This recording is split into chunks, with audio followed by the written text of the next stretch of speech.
할렐루야, 반갑습니다. 한 주간 동안 잘 지내셨습니까? 오늘은 출애굽기 4장의 말씀을 후반부의 말씀을 통해서 순종의 능력이라는 제목으로 말씀을 함께 나누겠습니다. 여러분 19세기에 남아프리카의 성직자 중에서 앤드류 모레이라는 목사님이 계세요. 앤드류 모레이 목사님은 살아있을 때에 240편의 글들을 많이 남겨 놓으셨어요. 그 글들의 내용들을 보게 되면 이 땅을 살아가는 성도들이 필요한 신앙생활의 기도, 성령의 충만함, 순종, 겸손 이러한 내용들을 많이 적으셨는데 그게 우리가 읽어보면은 지금도 수년이 지났지만 지금도 우리에게 참 귀한 하나님의 신앙생활을 우리에게 가르치고 있는 내용들이 많아요. 그 중에서 죽기까지 순종하라라는 책이 있어요. 그 책을 보게 되면 초반부에 어떤 내용이 담겨 있느냐 하면 순종에 대하여 이 앤드류 모레이 목사님이 말씀하시기를 이렇게 얘기를 합니다. 우리가 예수를 믿기 시작할 때에 우리가 예수를 믿으면 그때부터 순종의 학교에 입학한다라는 내용이 있어요. 그러니까 여러분 우리가 예수를 믿을 때에 반드시 하나님 앞에서 배워야 할 학교에 교과목이 하나 있는데 그게 뭐냐? 순종이라는 거예요. 여러분 우리는 신앙생활 하면서 반드시 순종을 배워야 한다는 사실을 기억하기를 축복합니다. 하나님은 순종을 통하여 하나님의 나라와 복음의 사역과 그 열매들을 이루어 가신다라는 거죠. 오늘의 주제가 바로 순종이에요. 예수님도 마찬가지예요. 십자가에서 우리를 구원하신 이 구원의 어떤 매개체가 뭐냐? 순종이래요. 십자가에서 자기의 생명을 버리시면서까지 순종함으로 저와 여러분들을 구원하셨고 우리 또한 예수님께서 걸어가신 그 길에 대하여 우리도 순종함으로 우리가 온전함을 배운다라고 성경은 기록하고 있습니다. 한번 읽어볼까요? 히브리서 5장 8절에서 9절의 이야기입니다. 같이 읽겠습니다. 시작. 그가 아들이시면서도 받으신 고난으로 순종함을 배워서 온전하게 되셨은즉 자기에게 순종하는 모든 자에게 영원한 구원의 근원이 되신다라고 성경은 기록하고 있죠. 예수님은요 하나님 앞에서 순종함으로 그리고 온전하게 되신 것처럼 저와 여러분들도 예수님께서 순종하신 그 순종을 본받아 우리 또한 영원한 구원과 온전함을 잊게 된다라고 성경은 기록하고 있는 거예요. 그러니까 여러분 히브리서 기자는요 여기서 그치지 않습니다. 우리의 구원을 복음을 들었고 복음을 알았고 복음을 받았다고 해서 구원을 받는 것이 아니라 그 복음에 관한 순종함이 없다면 하나님의 영원한 안식에 들어갈 수 없다라고 성경은 얘기해요. 이것도 한번 읽어볼까요? 히브리서 4장 5절 6절인데요 같이 읽겠습니다. 시작. 또 다시 거기에 그들이 내 안식에 들어오지 못하리라 하였으니 그러면 거기에 들어갈 자들이 남아 있거니와 자 지금부터입니다. 복음 전함을 먼저 받은 자들은 순종하지 아니함으로 말미암아 들어가지 못한대요. 여러분 저와 여러분들에게 하나님이 저와 여러분들에게 요구하고 계시는 삶의 신앙의 원리가 하나 있다면 그것은 바로 순종이라는 사실을 믿으시기를 축복합니다. 순종은 배워야 돼요. 예수님을 따라갈 때에 우리는 예수님의 순종을 배울 수 있다라는 거죠. 복음을 알았다, 복음을 배웠다, 복음을 받았다 이게 중요한 게 아니에요. 우리의 삶 가운데 순종함을 배우시는 주의 인생이 되기를 바랍니다. 오늘 본문에도 마찬가지인데 모세가요 하나님의 부르심과 그 불가능한 사명 앞에서 모세가 순종해요.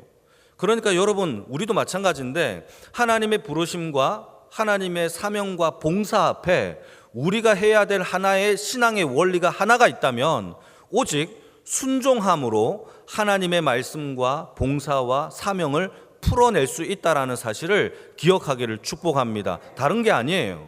오직 순종함을 통하여 하나님 앞에 우리가 설 수 있어요. 이 순종이라는 것을 자세히 들여다보게 되면은 이 순종은요 나의 주인이 하나님 되심을 믿지 않으면 순종할 수 없어요. 내가 하나님 앞에 종되었다라는 사실을 믿지 않으면 또 순종할 수 없어요. 내 능력이 아니라 주인의 능력으로 내가 살아간다라는 것을 믿지 않으면 우리는 순종할 수 없어요. 우리의 삶 가운데 자꾸 거역하고 순종하지 못하는 자의 삶을 들여다보면 이 세 가지가 무너져 있어요. 나의 주인이 참된 하나님이다, 이게 무너져 있든지, 아니면 나는 종되었다, 이게 무너져 있든지, 아니면 내 능력으로 하려고 하는 것이 도드러지게 나타나든지, 그럴 때에 우리는 순종하지 못한다라는 것이죠. 여러분, 오늘 모세가 순종함으로 하나님의 놀라운 역사와 기적들을 펼쳐내는데, 오늘은 순종을 통하여 몇 가지 하나님의 은혜를 묵상하도록 하겠습니다. 먼저 우리가 묵상해 볼 것은, 우리가 하나님 앞에 순종하면 순종에 방해되는 요소들이, 문제들이 하나님께서 해결해 주신다라는 거예요. 우리는 이 문제들 때문에 못한다라고 얘기하지만 반대예요. 순종하면 문제들이 해결되어진다라는 사실을 믿기를 축복합니다. 반대예요. 해결해 주면 순종하겠습니다가 아니에요. 순종할 때에, 순종되어질 때에 하나님께서 문제가 해결해 주신다라는 거죠. 하나님 앞에 모세가 받은 명령은요, 어떤 명령이냐? 이 모세 앞에서 모세가 굉장히 어려운 명령을 내려요. 바로 왕 앞에 서야 되고, 애굽 땅에 가서 바로 왕 앞에 서야 되는데, 지금 모세의 입장은요, 애굽에 갈 수 없는 상황이에요. 미디안 땅에서 40년 동안 살았던 이유가 뭐냐? 애굽 땅에서 애굽 사람을 죽였거든요. 살인죄를 저질렀어요. 그리고 바로 왕이 살인 수배령으로 모세를 수배하도록 명령을 내린 겁니다. 아직까지도 모세를 찾아 죽이려고 하는 자들이 있단 말이에요. 그러니까 모세는요, 애굽 땅에 안 가는 게 아니에요. 못 가는 거예요. 가면 자기를 찾아 죽일 수 있는, 자기를 죽일 수 있는 위험의 요소들이 있었기 때문이죠. 이게 첫 번째 문제예요. 가면 안 되는 상황이죠. 두 번째는요, 모세는 어떤 문제가 있냐면 40년 동안 미디안 광야, 미디안 땅에서 살면서 오갈 데 없는 그를, 모세를 받아준 사람이 있어요. 그 받아준 사람이 누구냐? 이드로라는 장인 어른이에요.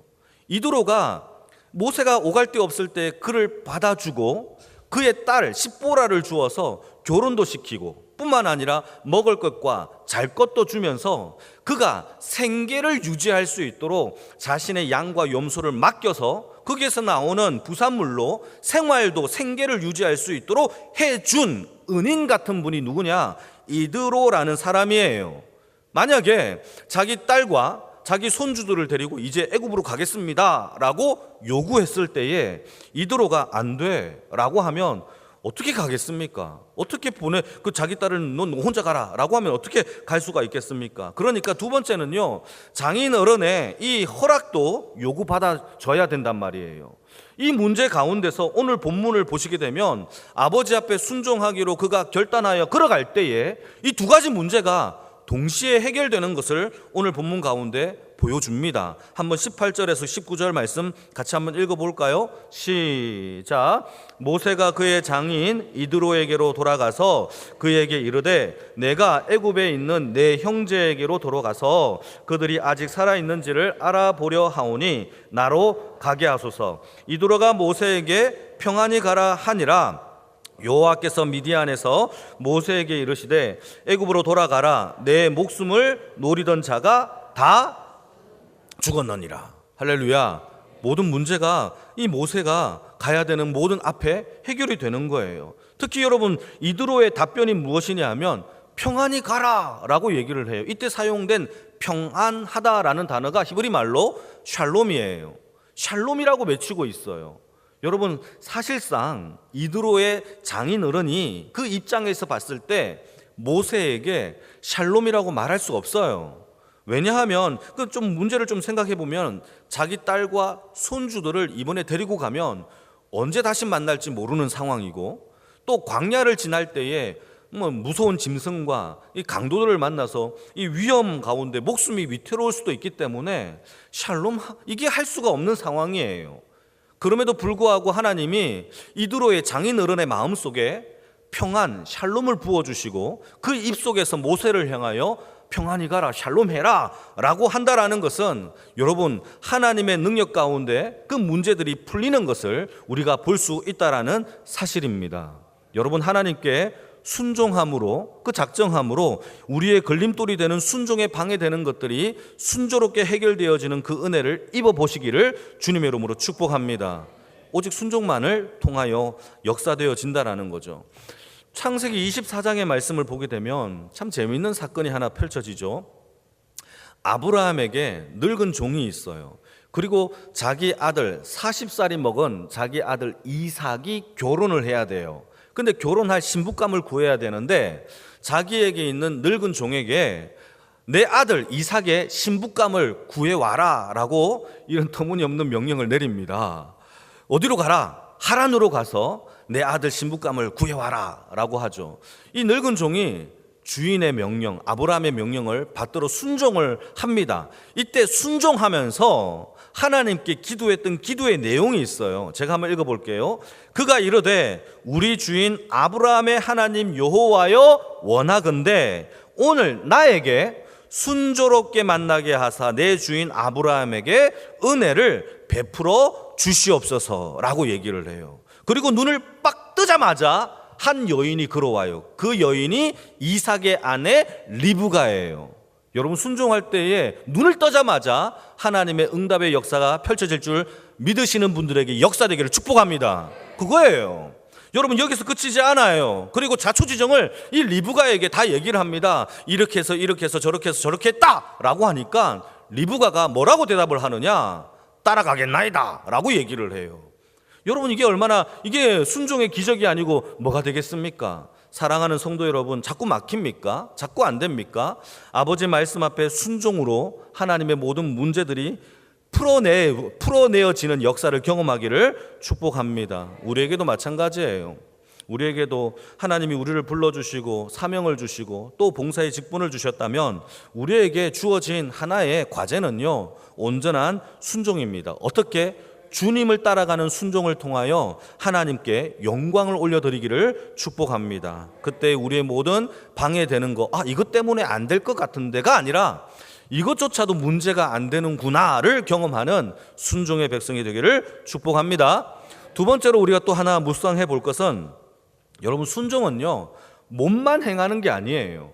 우리의 마음까지 하나님은 우리의 마음의 온전한 마음도 하나님은 요구하고 계신다라는 사실입니다. 오늘 본문을 보게 되면 굉장히 특이한 사건이 하나 기록되고 있어요. 그것은 무엇이냐면 모세가 그의 아내와 두 아들을 데리고 이제 순종하여 애굽 땅으로 가요. 가는 도중에 하나님이 모세를 만나사 모세를 죽이려고 하는 사건이 벌어집니다. 이때 시므라가 돌칼을 준비하여서 자기 아들 중에 한 명에게 할례를 행해요.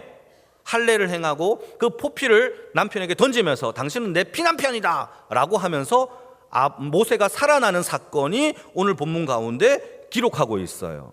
여러분, 이 본문을 이해하기 위해서는요 우리가 몇 가지 추리를 해야 돼요. 이 본문 가운데 기록되지 않은 행간의 내용들을 추리해야 되는데, 첫 번째, 여러분 한번 생각해 보면서 들으시기 바랍니다. 첫 번째, 시므라는요 미디안 사람이에요. 그런데 어떻게 할례를 알고 있었을까? 할례를 이미 알고 있었다라는 것이죠. 자, 두 번째, 시므라가 할례를 행한 아들이 첫째 아들일까? 둘째 아들일까? 궁금하죠?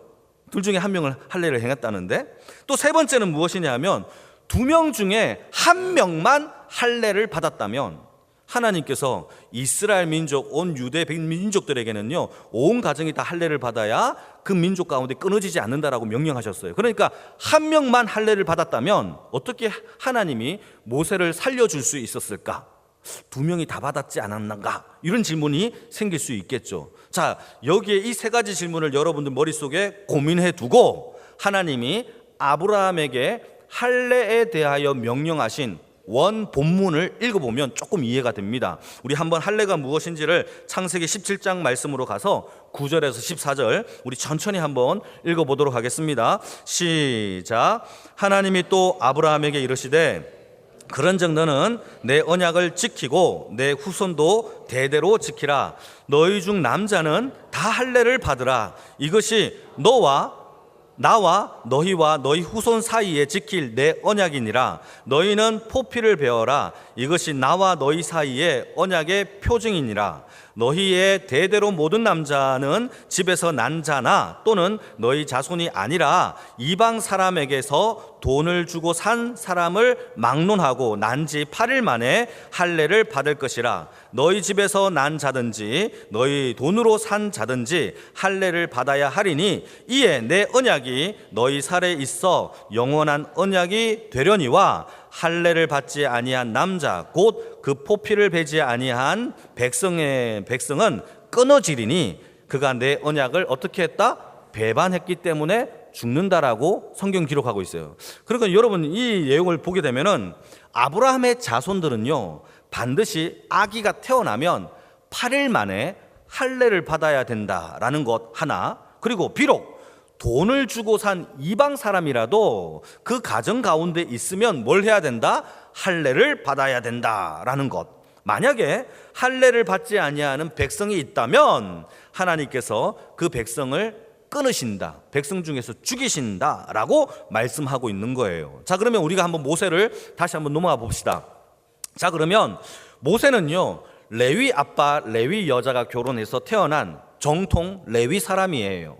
그가 부모님이 3개월 동안 숨겨서 지냈기 때문에 충분히 8일 만에 할례를 받을 수 있는 상황이란 말이죠. 그런데 할례를 받았다 안 받았다 이 얘기는 우리가 초반부에 나오지는 않았어요. 그러나 우리가 생각을 해보건대 레위 사람으로서 반드시 할례를 8일 만에 받았을 가능성이 크다란 말이죠. 왜냐하면 이 모세의 부모님은요 바로의 명령 아이를 죽이라는 것도 어겨가면서 하나님이 보시기에 더 좋은 선택을 한단 말이에요. 그렇다면 하나님께서 이 아브라함 자손에게 내리신 이 할례 언약에 대하여 반드시 그가 지켰을 가능성이 높다라는 것이죠. 자, 이거 첫 번째 여러분 기억해야 됩니다. 그리고 그 미디안의 땅에 가서 한 여인과 결혼했어요. 그리고 아기를 낳았는데 첫 번째 아기의 이름은요 게르솜이라는 아기예요. 근데 이 아기를 낳으면서 자기 아내 십보라에게 나는 유대인이고 유대인에게는 하나님이 주신 할례 언약이 있고 이 할례 언약을 지키지 않으면 하나님께서 죽이신다라고 여러분 우리가 방금 읽었는 것처럼 얘기를 했겠죠. 그래서 게르솜에게는 할례를 행해야 된다라고 설득하여 행했을 거예요. 그러면서 할례를 행하는 것을 누가 봤습니까? 미디안 여자인 이 십보라가 본 거예요. 근데 문제는요 놀랄 일이 벌어지는 거죠. 아니 그 갓난 아기의 포피를 베어서 피가 낭자하게 흐르는 것을 보고 십보라가 얼마나 놀랬겠습니까? 와, 이건 안 되겠다. 둘째 애가 태어나면 이 할례는 좀 안 해야 되겠다 라는 생각을 했을 거예요. 지금 여러분 거룩한 상상력을 펼치는 겁니다. 그래서 둘째 아이가 태어났을 때는 이 할례를 행하지 않았을 가능성이 큰 거예요. 자, 이것을 여러분이 지금까지 이 내용들을 조금 이해한다면 오늘 본문의 이야기가 다 이해가 되어져요. 왜냐하면 십보라는 이미 게르솜이라는 첫째 아들의 할례를 통하여 할례가 무엇인지 그 언약이 안 지켜지면 죽는다라는 것도 이미 들었을 거란 말이에요. 뿐만 아니라 할례 경험으로 인하여 이 둘째 아이의 돌칼을 가지고 쉽게 할례를 행할 수 있었다라는 것을 우리가 충분히 이해할 수 있죠. 자, 여러분 여기에서 중요한 게 하나 있어요. 모세는요 지금 어떤 상황이냐 하면 하나님의 중대한 명령을 받고 사명을 들고 택한 백성을 구원하기 위하여 애굽 땅으로 가고 있는 중이에요. 문제는요 자기 백성을 건지기 전에 하나님이 모세에게 요구하고 계시는 것은 먼저 하나님이 나 자신을 먼저 말씀 가운데 언약 가운데 구별되기를 원하고 계신다라는 사실이에요. 이게 중요해요. 여러분 우리가 하나님의 말씀의 언약을 지키지 않은 채 교회 안에서 봉사할 수 있을까요? 없을까요? 많이 있어요. 그러니까 문제가 생겨요. 여러분 우리의 삶 가운데 주의 거룩한 사명도 중요하지만 내 삶의 거룩한 삶의 구별도 매우 중요하다는 사실을 기억하기를 축복합니다. 민족의 지도자로서 백성들 앞에 섰을 때 내 아들이 내 자녀가 할례 받지 아니하는 이방 사람처럼 살아간다면 어떤 누가 민족의 지도자로서 그를 여기면서 따라갈 수가 있겠습니까? 하나님은요 거룩한 사역과 봉사와 사명 앞에 먼저 우리에게 요구하고 계시는 게 있어요. 그것은 무엇이냐? 구별된 하나님의 언약 백성이 되는 것이 저와 여러분들에게 요구하는 삶의 모습이라는 거죠. 여러분 순종이라는 거는요 몸만 따라가서 나 했어요, 나 열심히 합니다 라고 하는 게 아니에요. 하나님의 언약 백성의 모습처럼 하나님의 말씀을 먼저 구별하고 순종하는 주의 인생이 되어지기를 축복합니다. 중요한 얘기예요. 여러분, 창세기를 보게 되면 하나님이 에덴 동산을 지으셔요. 그리고는요, 아담과 하와에게 에덴 동산에 살게 하면서 그에게 요구하신 명령 하나는요, 하나님을 사랑해라, 겸손해라, 예배를 드려라, 이런 게 아니에요. 오직 하나예요. 에덴 동산 중앙에 있는 선악과를 먹지 말라라는 하나님의 명령에 순종을 요구했어요. 딴 거 아니에요. 여러분, 예배 드려라 이게 아니라 제사 드려라 이것도 아니에요. 하나님의 명령에 대한 순종을 요구했어요. 왜죠? 순종 안에 믿음과 예배와 사랑이 다 담겨 있어요. 여러분, 하나님을 순종하시기를 주님의 이름으로 축복합니다. 그 안에 하나님을 사랑해야만 순종할 수 있고, 믿고 사랑하고 예배하는 자들의 모습이 순종의 모습의 형태로 나타나기 때문입니다. 그래서 성경 전체는요, 저와 여러분들에게 요구하는 메시지가 하나로 귀결돼요. 그것은 순종이에요. 말씀 앞에 순종하는 거예요. 여러분, 아담과 하와가 창세기에서 하나님께서 요구하신 순종을 불순종함으로 에덴 동산에서 쫓겨나요. 자, 그런데 요한계시록 마지막 장 22장에 보게 되면 하나님의 생명나무가 있는 하나님의 거룩한 성에 들어가기 위해서 마지막으로 또 요구하는 것이 순종이에요. 한번 읽어볼까요? 요한계시록 22장 14절 말씀인데요, 같이 읽겠습니다. 시작.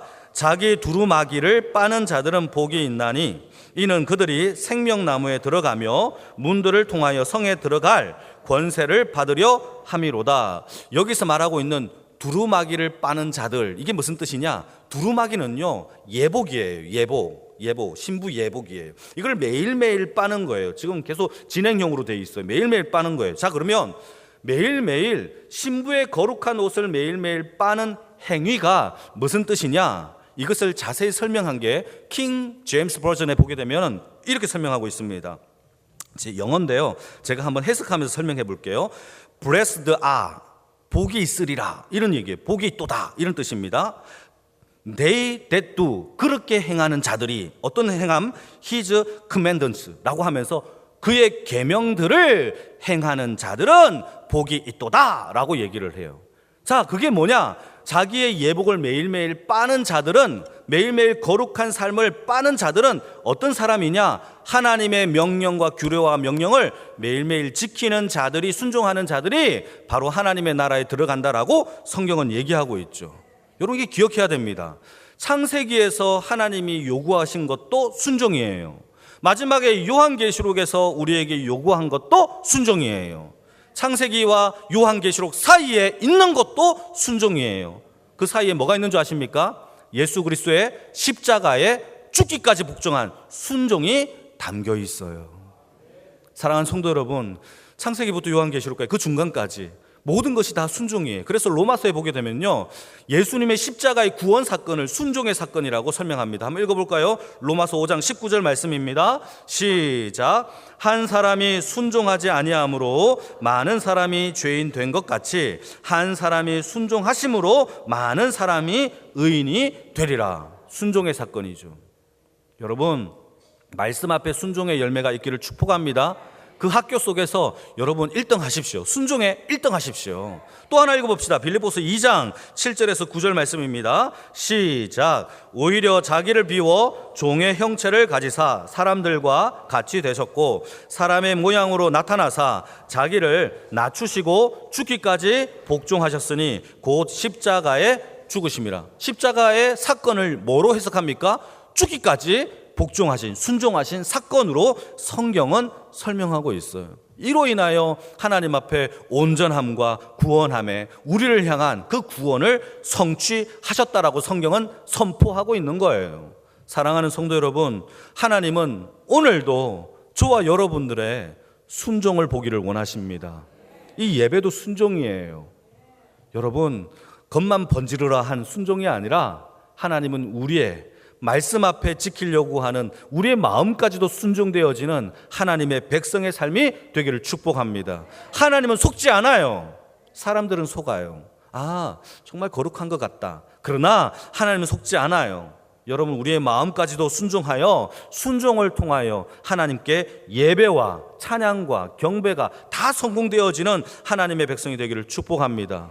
이럴 때 하나님께서 모세는요 핸디캡이 있죠. 말이 뻣뻣하고 혀가 둔해요. 그래서 하나님이 누구를 붙여주시느냐, 성경 말씀을 보니까 그의 형 아론을 붙여주는데, 아론은요 말을 잘하는 사람이에요. 그래서 모세에게 있어서 스피커가 되는 사람이 아론이고요, 그 말씀을 받는 사람이 모세가 돼요. 뿐만 아니라 31절 말씀을 보시게 되면은 모든 백성이 모세가 했던 말을 믿게 되는 역사가 펼쳐지게 되고, 뿐만 아니라 백성들은 머리를 숙여 하나님께 경배하는 사건이 벌어집니다. 31절 같이 한번 읽어볼까요? 시작. 백성이 믿으며 여호와께서 이스라엘 자손을 찾으시고 그들의 고난을 살피셨다 함을 듣고 머리 숙여 경배하였더라. 여러분, 이게 바로 하나님께서 그에게 주신 순종의 열매이라는 사실입니다. 우리의 삶에도 하나님은 순종의 열매를 요구하십니다. 순종할 때에 온전해져요. 참 신기하죠? 여러분, 그 순종의 열매를 통하여 그 학교에서 그 순종을 통하여 믿음과 사랑과 예배가 성공됨으로 하나님 앞에 큰 기쁨에 하나님의 백성이 되어지기를 주님의 이름으로 축복합니다.